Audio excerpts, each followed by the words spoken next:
घरों के अंदर अरफे की फातिया का सिलसिला होता है। कहीं देखा जाता है कि 13 शाबान को शब बारात की फातिया लगती है, कहीं 14 तारीख को। तो ये क्यों लगाई जाती है? क्या इस दिन मुर्दे घरों पर आते हैं? अरफा जो होता है, शब बारात जब आती है ना 13 शाबान को, शाम के वक्त हम जब छोटे होते थे तो ये देखते थे, कोई शिरनी बटती थी कि ये होता ही है कि जिसके घर में किसी का इंतकाल हो जाता है ना, तो ये फिर ये कि ईसाल सवाब के लिए शिरनी बांटते थे। अरफा करते थे यूं कि भाई मेरी माँ का अरफा, मेरे बाप का अरफा। हर साल मनाते हो तो भी कोई अर्ज नहीं है, अगर इसी तरह मनाते हो कि बांटते हो ईसाल सवाब के लिए। और इसमें गरीबों को फोकस करना ये ज्यादा मुफीद है कि सवाब तो मालदार को भी खिलाएंगे, अल्लाह की रिजा के लिए सवाब तो मिलता है, उसी सवाब को इस साल हो सकता है। लेकिन जहाँ सदका का लफ्ज आता है ना, तो सदका तो ये उधर गरीब ही याद आएगा। और उलमा ने लिखा भी है कि सदका जो है वो गरीबों को दिया जाए, तो इस साल सवाब जायज है, चाहे हलवे पर करे, चाहे पपीते के टुकड़े बांट दे, कोई एक मिसाल है, या कोई मतलब फल बांट दे, कोई खाना ही खिला दे, पानी पिला दे, शरबत पिला दे।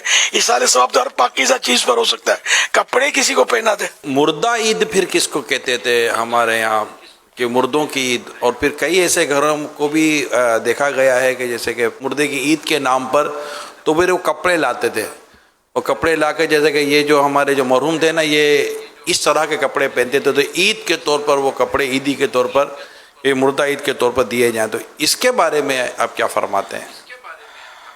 मुर्दा ईद इसीलिए बोलते हैं इसको, अरफा करते हैं। एक रिवायत फतवा रज़वी शरीफ में लिखी है, मोमिनीन की रूहें हर शब जुमा, रोजे ईद, रोजे आशूरा और शब बारात को अपने घर आकर बाहर खड़ी रहती हैं, और हर रूह गमनाक बुलंद आवाज से निदा करती है, न पुकार कर कहती है कि ऐ मेरे घर वालों, ऐ मेरी औलाद, ऐ मेरे कराबतदारों, सदका करके हम पर मेहरबानी करो, राय खुदा में कुछ दो और हमें इसका इसाले सवाब कर दो। हमारी नीयत से सदका जो है ये इनके लिए इसाले सवाब करना ये नफा बख्श होता है, इसमें किसी का कोई इख्तिलाफ नहीं है, यानी मुसलमानों में इख्तिलाफ नहीं है।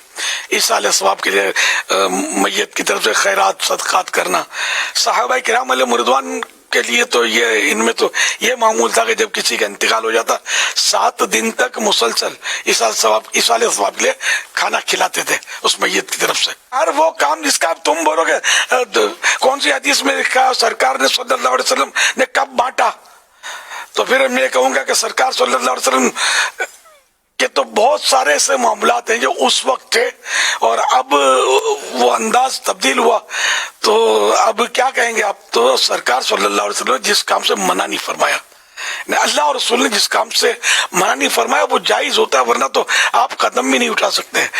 दरसे निजामी हमारे यहाँ जो आलिम कोर्सेज हुई कहाँ था सरकार के दौर में सल्लल्लाहु अलैहि वसल्लम।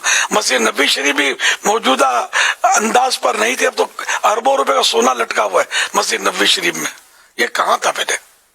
और इतनी पक्की और आलीशान, देखने में खूबसूरत और रंग रोगन कितना दीदा से बनाई हुई है, तो ये सब कहाँ था।